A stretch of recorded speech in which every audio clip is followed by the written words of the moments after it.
Welcome to Alfred Kazin Notes, a place where literature, ideas, and the minds of great writers come alive. Let's explore the thoughts behind the words.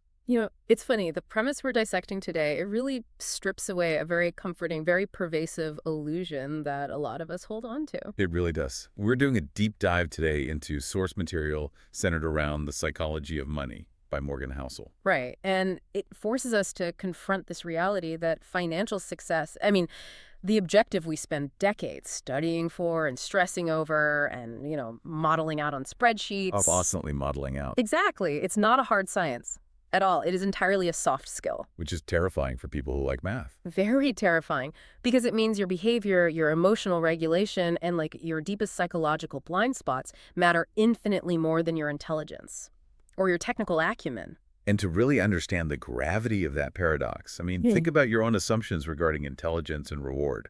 Like, picture yourself standing in the valet line at an ultra-luxury hotel in Los Angeles. Okay, setting the scene. Right. And you are watching a technology executive.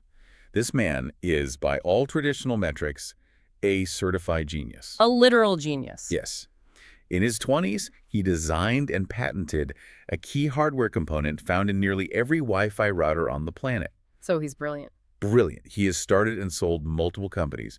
He is wildly, unfathomably successful. But, and here's the catch, his relationship with money is entirely driven by a deeply ingrained insecurity. Completely. He literally carries a stack of $100 bills, several inches thick in his pocket, solely for the purpose of pulling it out to show people. Just to prove he has it. Right. It is a total manifestation of financial success being hijacked by psychological fragility. Yeah, he possesses the capital, but he lacks the emotional architecture to house it. Which is exactly the opposite of what we expect from a genius, Totally. And one day, this executive hands a valet several $1,000s in cash and says, go down to the jewelry store and buy me a few $1,000 gold coins. Just casually handing over thousands in cash. Right. The valet actually does it. And the executive and his entourage take these solid gold coins down to a dock overlooking the Pacific Ocean. And this is where it gets crazy. It really does. They proceed to skip them into the sea like rocks. Just throwing gold into the ocean. Just cackling, arguing over whose gold coins skip the furthest. They are quite literally throwing thousands of dollars into the water just for the momentary thrill of proving that they can. Wow. And later that evening, he shatters a $500 lamp in the hotel restaurant. Naturally. And when the manager asks him to pay for the damages, the executive pulls his trademark brick of cash out of his pocket, slams $5,000 on the table and says, now get out of my face. It is the absolute apex of financial hubris. Completely. He is using money not as a tool for security, but as a weapon. A weapon to assert dominance and shield his own ego. Right. And historically, the market does not tolerate that kind of emotional volatility for long. No, it doesn't. He eventually went entirely broke. Wiped out. But let's set him aside for a moment and look at a totally different flavor of elite failure. Okay, let's hear it. Let me introduce you to Richard Feascone. Feascone. Right. Feascone wasn't a volatile tech founder. He was the epitome of the Wall Street establishment. The quintessential insider. Exactly. Harvard-educated, MBA, and executive at Merrill Lynch. So he had all the credentials. All of them. He was so successful in high finance that he retired in his 40s to become a philanthropist. Wow. In his 40s. Yeah. The former CEO of Merrill Lynch publicly praised his business savvy, his leadership skills, his sound judgment. He was the golden boy. Literally the guy on the cover of the 40 Under 40 magazines. And he retired to an 18,000 square foot mansion in Greenwich, Connecticut. 18,000 square feet. That's a hotel. Basically. We were talking 2 elevators, 2 pools, 7 garages, and 11 bathrooms. 11 bathrooms. The maintenance alone cost over $90,000 a month. That is just, I can't even fathom that. And it even had a see-through covering over the indoor swimming pool so his guests could literally dance on the water. It's like something out of a movie. Feascone represents the absolute peak of traditional, educated, credentialed financial success. Yes, he did everything the systemic playbook tells you to do. Right. He went to the right schools, climbed the right ladders, utilized the most sophisticated financial instruments available. But the 2008 financial crisis turned that entire empire into dust. Completely obliterated it. He had borrowed heavily to expand that mansion, leveraging his massive wealth. And when the liquidity dried up, The debt wiped him out. Right, because the leverage works both ways. Exactly. He stood before a bankruptcy judge in 2008 and declared he had zero income. From Merrill Lynch executive to zero income. Yes. His Palm Beach house was foreclosed. His Greenwich mansion was sold at a foreclosure auction for 75% less than its estimated value. He lost everything. Everything. Now, I want you to hold those two catastrophic failures in your mind. The tech bro and the Wall Street titan. Okay, got them. And now look at Ronald Read. The polar opposite. Totally. Mm-hmm. Ronald Read was born in rural Vermont. He was the first person in his entire family to even graduate from high school. Wow. And he had to hitchhike to campus every day just to do it. That's incredible. He spent 25 years fixing cars at a gas station. Then he spent 17 years sweeping floors as a janitor at JCPenney. Sweeping floors. Sweeping floors. Yeah. He bought a 2-bedroom house for $12,000 when he was 38 and lived there his entire life. And his main hobby was, what, chopping firewood? Chopping firewood. Right. A life defined by an absolute lack of prestige. No elite education, no Wall Street connections, no complex financial modeling. None of it. And yet, Ronald Read died in 2014 at the age of 92. Okay. Out of the nearly 3 million Americans who died that year, fewer than 4,000 had a net worth of over $8 million. And Ronald Read was one of them. Ronald Read, the floor-sweeping janitor, was one of them. He left $2 million to his stepkids and $6 million to his local hospital and library. That is just, it's staggering. Everyone who knew him was utterly baffled. There was no secret lottery win, no hidden inheritance. Right. He just saved what little he could from minimum wage jobs, invested in blue chip stocks, and left it entirely alone for decades. Which creates this immense cognitive dissonance that we really have to unpack today. We do. Because in what other domain on earth could someone with zero formal education, no background, and no connections entirely obliterate the results of the highest trained elites in that specific field? You cannot find another example. No, you really can't. That is what shatters our core assumption about how the world works. I mean, a janitor cannot step into an operating room and perform a heart transplant better than a Harvard-trained surgeon. Exactly. A gas station attendant cannot design a structurally sound skyscraper better than a top-tier architect. Right. In every other discipline, technical knowledge and intelligence are absolute shields against ruin. But here, in finance, a genius who loses emotional control becomes a total disaster, while a humble floor sweeper achieves dynastic wealth. It's wild. And the reason it happens in finance and virtually nowhere else is rooted in the agent context of where we are right now in 2026. Yeah, let's talk about 2026. We are living in an era dominated by artificial intelligence, algorithmic trading, endless streams of global data, and, quantitative models that update in milliseconds. It's overwhelming. It is. And we desperately cling to the illusion that we can mathematically control our financial destinies. Right. The assumption is that if we feed enough macroeconomic data into a neural network, we eliminate the risk. Exactly. We want finance to be physics. We want unbreakable laws of motion applied to our bank accounts. But the source material draws a brilliant, devastating comparison between the healthcare industry and the finance industry to prove why that fails. It's a great analogy. Because health and money affect every single one of us, whether we are interested in them or not. Right. You can't opt out of health or money. Exactly. And modern medicine has radically improved life expectancy globally because it actually relies on science, biology, and physics. Right. A kidney functions the exact same way today as it did 1,000 years ago. Right. When a surgeon operates, the feedback loop is entirely rooted in the laws of biology. Science works. Finance, however, is a completely different beast. Over the last 2 decades, the finance industry has scooped up the brightest mathematical minds from the world's top universities. Oh, totally. Financial engineering became the crown jewel of Ivy League engineering schools. Princeton, MIT, you name it. We have deployed supercomputers, we've handed Nobel Prizes to economists, all to solve the puzzle of markets. But what's the result? Well, if you look at the macroeconomic data, there is zero evidence that the average person is any better at managing debt or saving for emergencies or finding financial peace of mind than they were 50 years ago. None. Because we are applying the tools of physics to a discipline that is actually governed by psychology. Yes. You can build the most sophisticated risk parity algorithm in the world. It can process a decade of market fluctuations in a second. But that algorithm cannot model the knot in your stomach when you come home, look at your kids, and wonder if a 30% market drop is going to imperil their college education. Wow, yeah. Knowing what to do mathematically provides zero insulation against the sheer panic you feel when the theoretical drop becomes a reality. Precisely. And this desire to quantify everything is ultimately a sophisticated coping mechanism. How so? We build immaculate spreadsheets to hide the terrifying reality that we're all just making emotional guesses based on our own tiny, isolated slivers of life experience. Right. The author introduces a concept that explains this perfectly, the by 0.000001% rule. I love this rule. It's profound.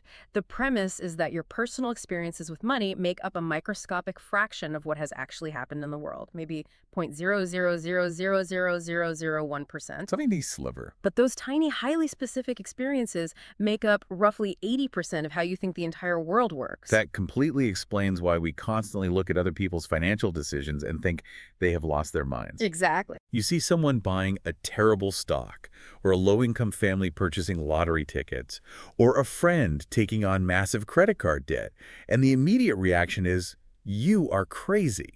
But nobody is actually crazy. Right. Every financial decision a person makes perfect sense to them in the exact moment they make it. Based on the unique mental model they have constructed from their own lived reality. Exactly. And to illustrate how vast the gulf between these mental models can be, look at John F. Kennedy. Oh, this is a great example. Right. In the 1960 presidential election, the Great Depression was still a massive, bleeding psychological scar for millions of American voters. It defined an entire generation. It defined their entire worldview regarding risk, employment, and capital.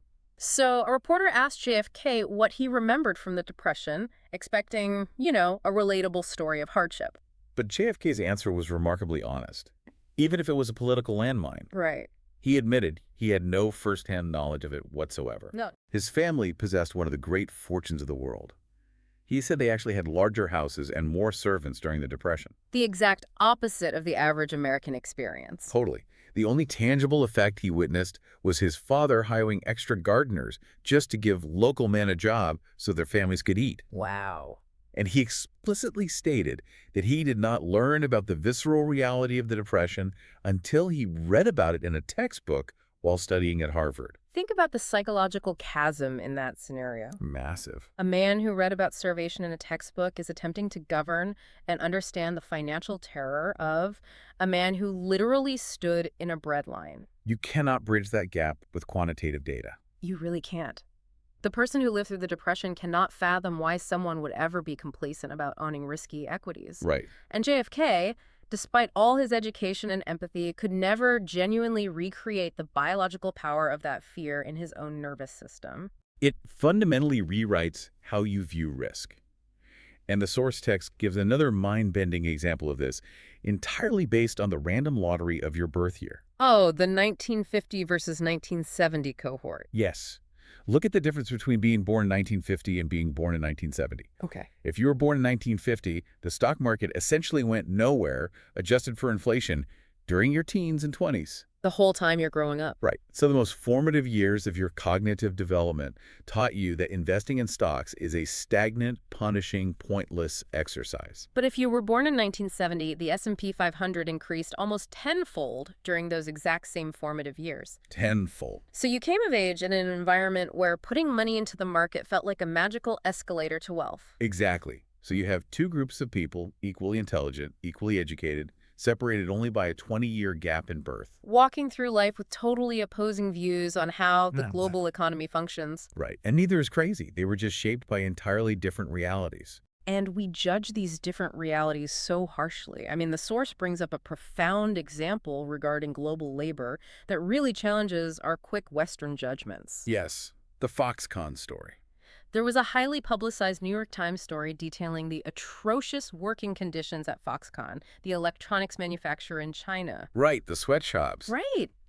And Americans were rightfully outraged by these conditions, but the nephew of a Chinese worker responded in the comments section of that article. And his perspective just utterly shatters the Western viewpoint. It does. He wrote that his aunt indeed worked in those sweatshops, enduring the long hours and terrible conditions. But then he asked a question. Yes, he asked the American commenters if they knew what she did before that factory opened. She was a prostitute. Exactly. He explicitly stated that his aunt would rather be exploited by an evil capitalist boss for a couple of dollars a day than have her physical body exploited by several men for pennies. God, it is an incredibly heavy realization. It really is. A financial choice that looks like horrific, unacceptable exploitation from the vantage point of a comfortable Western living room. Right. Looks like an undeniable, life-saving upgrade from the vantage point of extreme poverty. It proves that no amount of open-mindedness can genuinely recreate someone else's reality. We are all just playing the hand our psychology dealt us. Which is exactly why we see behavior like lower-income households purchasing the vast majority of lottery tickets. The statistics on that are staggering. They really are. Americans spend more on lottery tickets than on movies, video games, music, sporting events, and books combined. Combined. And the demographic buying them is overwhelmingly from the lowest income bracket. Right. They spend over $400 a year on these tickets, while, ironically, a massive percentage of them cannot come up with $400 for a medical emergency. And to someone with a comfortable salary and a robust 401k, blowing your only safety net on a 1 in a million chance is the very definition of financial insanity. It looks completely crazy. But if we strain our empathy and imagine their subconscious reasoning, it makes emotional sense. How so? If you're living paycheck to paycheck, struggling to afford basic necessities, constantly drowning in a feeling of inadequacy, right, a lottery ticket isn't just a piece of paper. It is the purchase of a dream. It's hope. It is the biological hit of dopamine.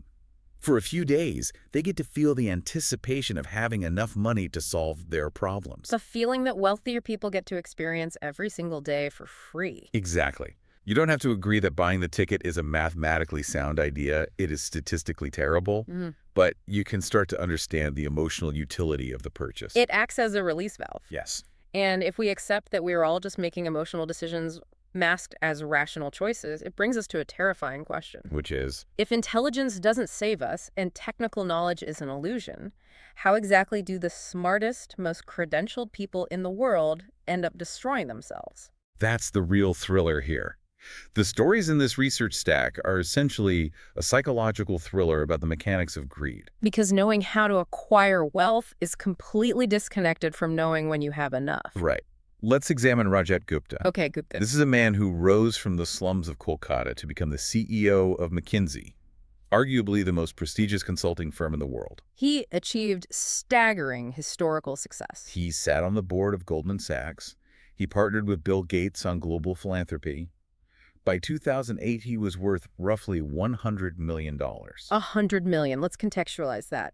A highly conservative 5% annual return on that principal generates almost $600 an hour. Wow. 24 hours a day, 7 days a week, forever. That's insane. He had enough capital to do anything he or his descendants could ever possibly want to do. The game was won. But the psychological flaw was that he didn't want to be a mere centimillionaire. Right. He was operating in the billionaire circle at Goldman Sachs, and that proximity triggered a fatal flaw.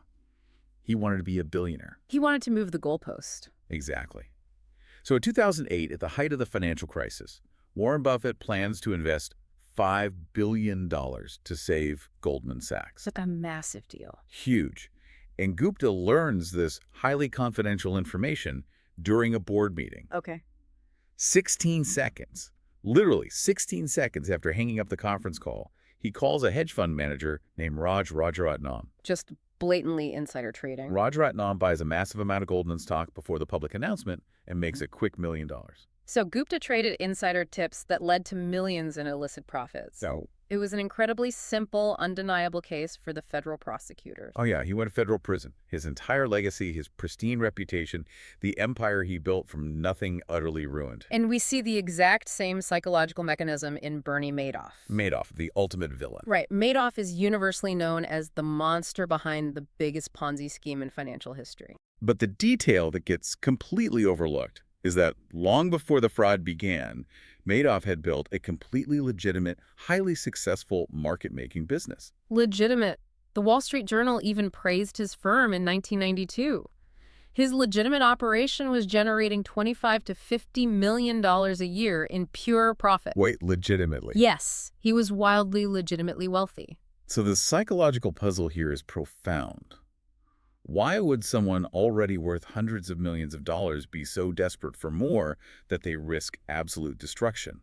Warren Buffett actually diagnosed this pathology perfectly when discussing the collapse of long-term capital management, which is another hedge fund run by absolute geniuses. What did he say? He said, to make money they didn't have and didn't need, they risked what they did have and did need. And that is foolish. Risking what you have and need for what you don't have and don't need. It is the definition of madness. It is driven by the terror of the moving goalpost. Right. Social comparison is a game designed with no off switch. None. The ceiling is infinite. If a hedge fund manager makes $300 million a year, he feels inadequate next to the top managers making $700 million.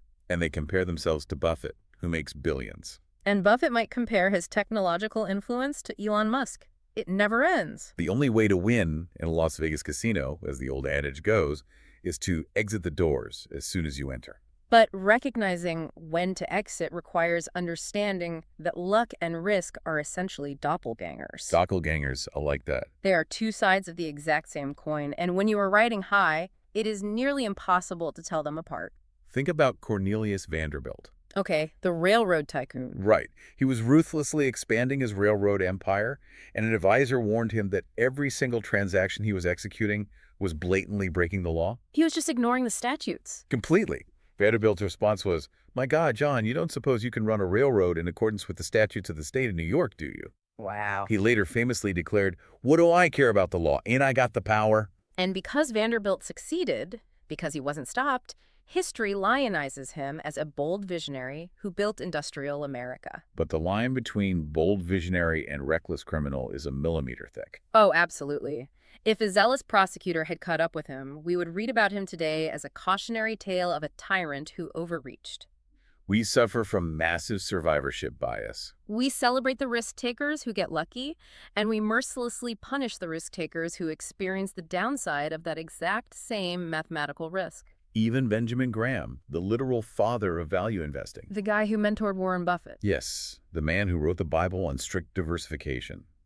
He broke his own cardinal rules to buy a massive, concentrated chunk of Geico stock. He did, and it made him a fortune. It defined his financial legacy. But Graham himself later reflected on it, asking, one lucky break or one supremely shrewd decision can we tell them apart? Bill Gates synthesized this danger perfectly. He said, "Success is a lousy teacher. It seduces smart people into thinking they can't lose." And when you experience massive success, the human brain starts attributing all of the positive outcomes entirely to your own skill. Conveniently ignoring the massive tailwind of luck. That neurological shift makes you entirely blind to risk. Which brings us to the ultimate wipeout story. A perfect illustration of how success destroys the risk assessment center of the brain. Jesse Livermore and Abraham Jermansky. Yes. The setting is October 1929. The big crash. The stock market is violently crashing, signaling the onset of the Great Depression. Abraham Jermansky was a multi-millionaire real estate developer who had bet heavily on stocks as they rose in the late 1920s. And as the crash accelerates, Jermansky goes missing. Right. He is last seen on Wall Street, tearing a strip of ticker tape into shreds, scattering it on the sidewalk in absolute catatonic despair.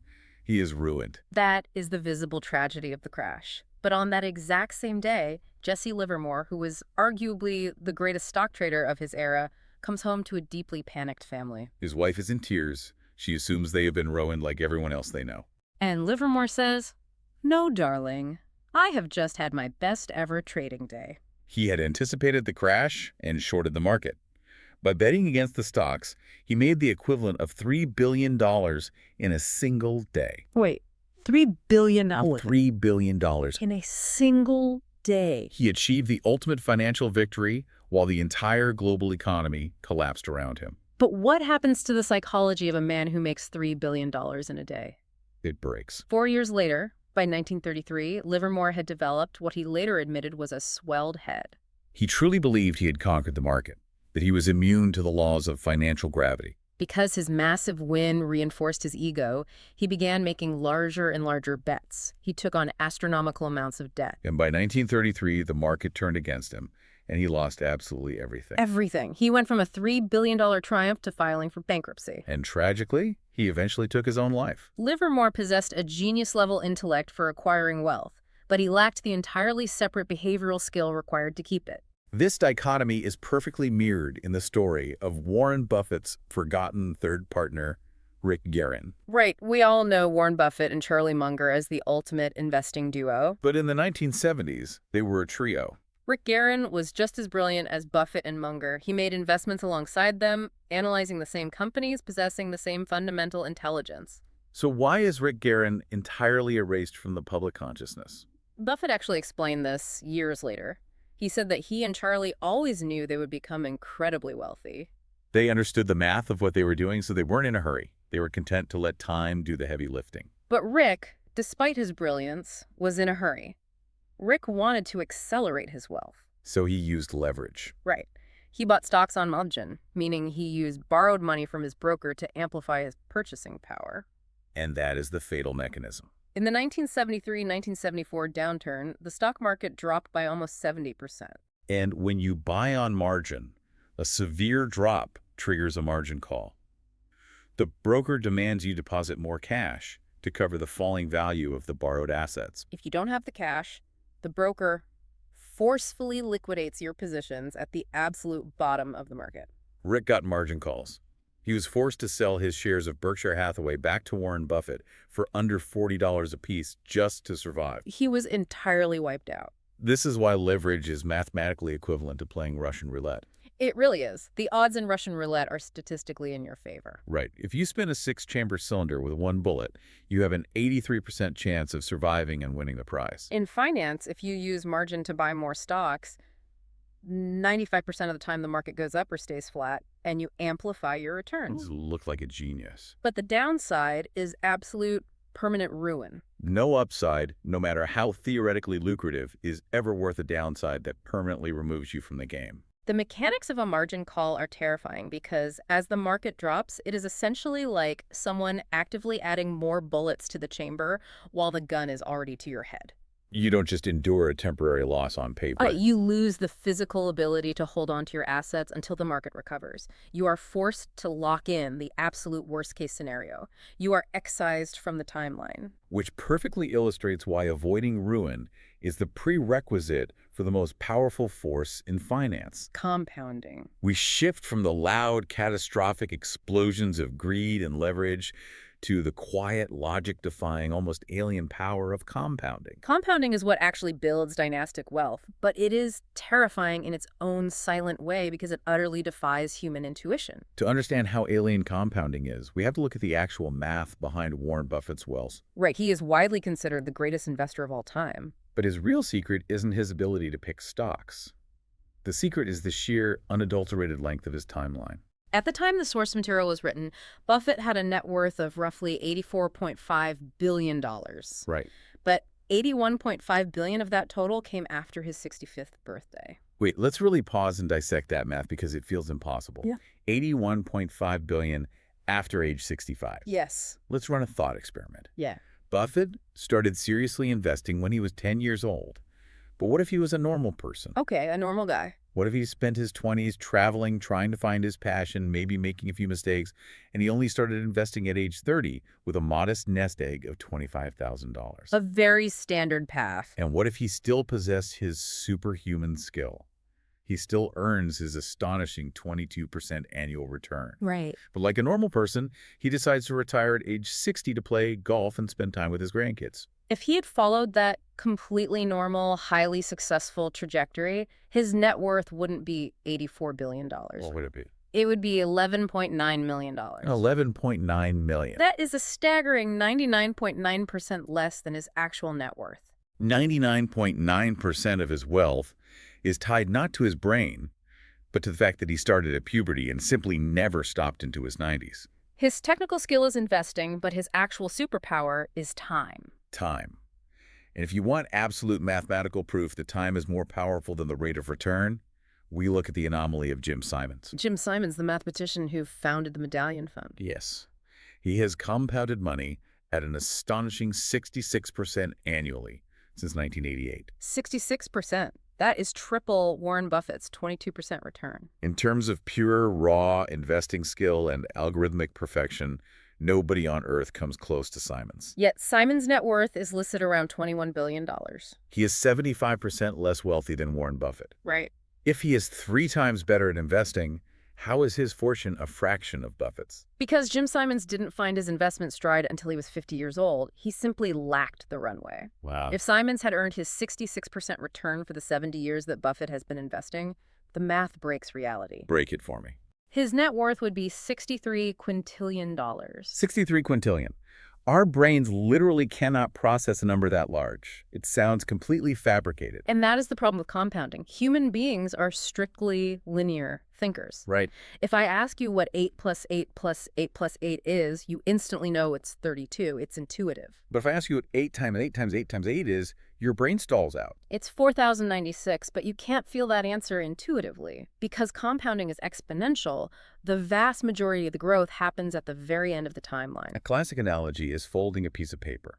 If you fold a standard piece of paper in half 50 times, how thick is it? Intuition says maybe a few inches, maybe a few feet. The mathematical reality is that it would reach from the Earth to the sun. Because exponential growth is entirely unintuitive, we constantly interrupt it. Charlie Munger famously said that the first rule of compounding is to never interrupt it unnecessarily. But because the early years of compounding look so boring, and because the market is so volatile, we constantly intervene. We sell during panics. We switch our strategies to chase the latest tech trend. We try to time the market to avoid recessions. And that urge to intervene brings us to the concept that tails drive everything. Tails drive everything. The source material uses a brilliant scenario to illustrate the agony and the triumph of just doing nothing. Right. Imagine 3 investors, Sue, Jim, and Tom. Okay. They each save $1 a month from the year 1900 all the way to 2019. $1 a month. Now, Sue is stoic. She invests her dollar into the stock market every single month, rain or shine. She buys during the Roaring '20s. She buys during the depths of the Great Depression. She buys through 2 world wars. She completely ignores all economic news. Jim, however, is terrified of recessions. He thinks he can outsmart the volatility. So he invests during the good times, but the moment a recession officially hits, he sells all his stocks to hold cash, and he only buys back in when the recession is officially declared over. And Tom is slightly slower to react. Right, he takes a few months to get scared, so he sells 6 months after a recession starts, and he waits 6 months after it ends to feel safe enough to buy back in. Who wins? Sue wins by an absolute landslide. She ends up with over $435,000. Jim has roughly $257,000, and Tom has $234,000. Think about the psychological fortitude required to be Sue. It's immense. By keeping her cool and doing absolutely nothing, just systematically buying during the roughly 300 months of severe recession out of the 1,428 total months. She nearly doubles the wealth of the men who are actively trying to be smart. But being Sue is agonizing. It requires you to watch your portfolio bleed out by 30, 40, sometimes 50%, and still have the discipline to transfer your hard-earned money into that burning building the next month. It reveals an unsettling truth about financial success. Your success as an investor over a lifetime is largely determined by how you behave during the 1% of the time when the world is going absolutely crazy. The decades you spend on cruise control, earning standard returns, barely matter compared to the decisions you make during punctuated moments of sheer macroeconomic terror. Like the fall of 2008 or the spring of 2020. It's exactly like the old aviation adage. Flying a commercial jet is hours and hours of sheer boredom punctuated by moments of absolute terror. If a pilot panics and violently yanks the controls during those few moments of severe turbulence, the plane crashes. If they hold the course, they land safely. We've seen that genius fails when it overreaches, greed destroys when it uses leverage, and slow, agonizing patience wins the long game. And that brings us to the central thesis we must confront. Doing well with money has virtually nothing to do with your IQ and absolutely everything to do with how you behave. This realization requires us to split our understanding of money into 2 entirely opposing skill sets. Getting wealthy is one skill, staying wealthy is another. And they are completely contradictory. Getting wealthy requires taking risks. It requires an inherent optimism. You have to put yourself out there, start a business, invest in unproven ideas, and swing for the fences. You have to believe that tomorrow will be better than today. But staying wealthy, that requires the exact opposite psychological profile. Staying wealthy requires paranoia. It requires a profound frugality. It demands a deep-seated, constant fear that whatever you have made can be taken away from you at any moment by forces completely outside of your control. It requires the humility to accept that luck played a massive role in your past success, which means you cannot rely on past success repeating indefinitely. You have to assume the future will be harder than the past. In the realm of staying wealthy, survival is the only metric that matters. And survival is intricately tied to a concept that is incredibly difficult for us to grasp, especially in our highly visual, Instagram-obsessed culture. What is that? The concept is this: wealth is what you don't see. This is a profound behavioral shift. We are biologically wired to judge wealth by what we can physically see. Right. We see the red Ferraris, the sprawling mansions, the diamond Rolexes, the first-class flights. But modern capitalism is essentially a massive, highly optimized industry dedicated to helping people fake it until they make it. Yes. It provides endless credit so people can display the trappings of wealth without possessing actual capital. The book explores this perfectly through what the author calls the man-in-the-car paradox. I love this because it exposes the total futility of status symbols. Think about it. When you are walking down the street and you see someone driving a screaming red $300,000 Ferrari, you almost never look at the driver and think, wow, that guy is so cool, I deeply admire him for his success. No, you ignore the driver completely. You look at the car and you imagine yourself sitting in the driver's seat. Yeah. You imagine how cool other people would think you are if you were driving it. It's a tragedy of ego driven by evolutionary biology. We are wired to seek status within the tribe. So people buy the expensive car thinking it will purchase respect and admiration from others. But the irony is that onlookers bypass the owner entirely. The onlookers just use the expensive object as a benchmark for their own desires. The owner bought the car to be noticed, but they rendered themselves invisible in the process. You spend a fortune to buy status, and people just use your purchase to fuel their own fantasies. It's hilariously depressing. Which leads to the famous, painfully true Rihanna lawsuit. Oh, this is a classic. A few years ago, the singer Rihanna nearly went bankrupt after blowing through tens of millions of dollars. She sued her financial advisor, blaming him for the catastrophic losses. And the advisor's official response in court is one of the most brilliant financial statements ever recorded. What did he say? He said, "Was it really necessary to tell her that if you spend money on things, you will end up with the things and not the money?" It sounds like a sarcastic joke, but it is the literal, undeniable definition of wealth. Wealth is not a current high income. A person driving a $100,000 car with a massive mortgage is rich. They have a high enough income to afford the monthly debt payments. But wealth is hidden. Wealth is the nice car not purchased. It is the diamond not bought. Wealth is the portfolio of financial assets that have not yet been converted into visible stuff. And because it's hidden, it is incredibly difficult to learn by imitation. Imagine trying to learn how to be a great novelist, but you aren't allowed to read the books of any great authors. You only see their blank pages. You would have no idea what to do. That is what it's like trying to learn how to be wealthy in a consumer society. You constantly see people's richness, their outward spending, but you cannot see their wealth, their unspent savings and compounding portfolios. Because we can only mimic what we see, we naturally imitate the spending. We mistake the destruction of wealth for the creation of it. This invisible nature of wealth brings us to another trap, specifically one that catches highly intelligent people. Right. Smart people try to manage their money like they are building a perfect mathematical machine. They try to be coldly, perfectly rational. They read academic papers, they study historical standard deviations, and they build what is mathematically the most optimal portfolio. But the author argues forcefully that being reasonable is vastly superior to being rational. Because we aren't spreadsheets.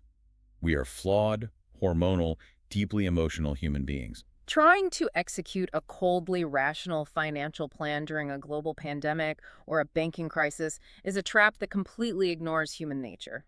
To illustrate the danger of cold rationality devoid of human context, the author brings in a strange, somewhat gruesome medical case. Julius Wagner-Jauregg. Right. He was a 19th century psychiatrist.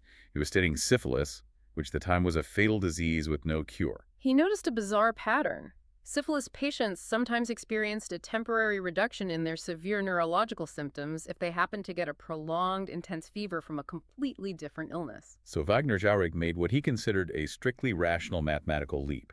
He began intentionally injecting late-stage syphilis patients with active strains of malaria to induce a massive fever. He intentionally infected dying people with malaria. Yes. That is horrific. And mathematically, rationally, if your sole objective is to induce a fever high enough to kill the syphilis bacteria, it possesses a dark, twisted logic. It was a rational solution to a biological puzzle. But was it reasonable? Absolutely not. The cure was as lethal and agonizing as the disease itself. He won a Nobel Prize for it, but the medical community eventually abandoned it because the human toll was unacceptable. The exact same principle applies to finance. Academic finance is obsessed with mathematically optimal strategies. For instance, mathematically, you should always use leverage if you are young and investing in an index fund, because the long-term expected return is higher than the borrowing cost. But in the real world, people don't want the mathematically optimal strategy if it causes severe psychological pain. They want the strategy that maximizes how well they sleep at night. Look at Harry Markowitz. He literally won the Nobel Prize in economics for inventing modern portfolio theory, the complex mathematical formula that dictates the exact optimal trade-off between risk and return. But when an interviewer asked him how he invested his own money during his career in the 1950s, he admitted he didn't use his own Nobel-winning formulas. Why not? Because he understood his own psychological fragility. He said he visualized his future grief. Right. He knew he would be utterly miserable if the stock market went on a massive bull run and he wasn't fully invested, but he also knew he would be equally miserable if the market crashed and he lost all his savings. So he abandoned the complex math and just split his money 50-50 between stocks and bonds. The man who invented the optimal rational portfolio abandoned it for a simple, reasonable strategy that solely existed to minimize his future regret. The takeaway here is profound. Aiming for a pretty reasonable strategy that you can actually stick with during terrifying market crashes is vastly superior to a mathematically perfect strategy that you abandon in a panic the second things go south. Exactly. The stick-to-itiveness is the only mechanism that allows compounding to work. If a mathematically perfect strategy is so volatile that it causes you to lose sleep, panic, and sell at the bottom of the market, it is functionally useless. You must optimize for psychological endurance, not spreadsheet perfection. Which brings us to the final act of our exploration. We've untangled these deep behavioral threads, the invisible sibling nature of luck and risk, the alien mathematics of compounding, the evolutionary trap of ego and visible status. But now we have to zoom out and answer the ultimate question. What is the actual point of accumulating all this money in the first place? To answer that, we have to recognize that everything in life has a price. But the price of investing success is not written on a label. You don't pay for it in cash at a register. No, you pay the price of admission and volatility, fear, doubt, uncertainty, and regret. And how you frame that price dictates whether you survive the game. If you view a market drop, say, your retirement portfolio loses 20% of its value in a single month as a fine, you will react terribly. Think about the psychology of a fine. A fine implies you did something wrong. You sped through a red light, you received a fine, and the logical response is to alter your behavior to avoid being punished again. So if the market drops and your brain categorizes it as a fine, your instinct will be to sell your stocks to avoid being punished further. But market volatility is not a fine. It is a fee. It is the cost of admission to the greatest wealth-generating machine in human history. Think of it like buying a ticket to Disneyland. A family of 4 might pay $500 just to walk through the gates. It's wildly expensive, but you pay it willingly because you expect to get an unforgettable experience in return. You don't view the $500 as a punishment for wanting to ride a roller coaster. Yeah. You view it as the necessary fee for the experience. Market volatility is the admission fee you pay for the magic of long-term compounding. If you try to avoid the fee, if you try to jump in and out of the market to dodge recessions, or if you demand impossible stability, the financial systems will ultimately punish you. You will end up paying double. Look at General Electric under their legendary CEO Jack Welch. Welch was famous, almost deified, for smoothing out GE's earnings. He used complex, entirely legal accounting maneuvers to make sure their quarterly earnings were perfectly consistent, beating Wall Street estimates to the penny year after year. He gave his investors the illusion that they didn't have to pay the price of uncertainty. He made the stock look like a risk-free savings account. And then the bill came due. In the 2008 financial crisis and the decade of unraveling that followed, GE's stock absolutely collapsed. All the massive losses and risks that had been shielded by those accounting maneuvers finally exploded into public view. Shareholders suffered a decade of agonizing misery. The lesson is undeniable. You cannot avoid the fee. The volatility will always collect its due. But if you possess the behavioral fortitude to willingly pay the fee, what do you actually get in return? What is the ultimate reward for enduring the fear and the volatility? It isn't a bigger house. It isn't a flashier car. The author points to a landmark psychological study conducted by Angus Campbell. Campbell set out to research what actually makes human beings happy. He measured income, geography, education, marital status, everything. And he found that the single greatest common denominator of human happiness was not related to the size of a house or the prestige of a job title. The ultimate metric of happiness is the ability to wake up every morning and say, I can do whatever I want today. Control over your time. That is the absolute highest dividend that money pays. It is the ability to do what you want, when you want, with who you want, for as long as you want. Money's greatest intrinsic value is not buying objects. It is buying independence and autonomy. And if we look at the trajectory of the modern consumer, especially here in the United States, we see a tragic, self-inflicted irony. We are, by every statistical measure, richer than any generation before us. Yet, we have arguably less control over our time than ever before. We are more stressed, more embedded, and more tethered to our jobs. Think about your own life for a second. Think about what economists call the big stretch. After World War II, there was a culture of relative equality in American consumerism.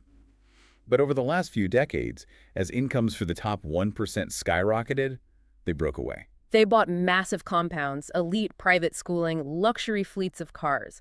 And thanks to the internet and social media, the rest of us watched them do it in real time, in high definition, every single day. And the psychological response was that we stretched. Instead of using our increased wealth to buy time and freedom, we used it to buy the illusion of status. We took on massive 30-year mortgages for houses with empty guest rooms. We leased luxury cars we couldn't actually afford. We piled on crushing credit card debt just to emulate a lifestyle that isn't ours. We systematically surrendered our future time, our future freedom, just to pay for present-day status. So as we close this exploration into the psychology of money, I want to leave you with a haunting final question. A question that inextricably links the quiet, triumphant life of the janitor Ronald Read to the bankrupt, agonizing collapse of the elite executive Richard Fuscone. Are you sacrificing the one thing that actually guarantees human happiness, control over your own time, just to buy things you don't actually need, to impress people you don't even know who are playing a totally different game than you are?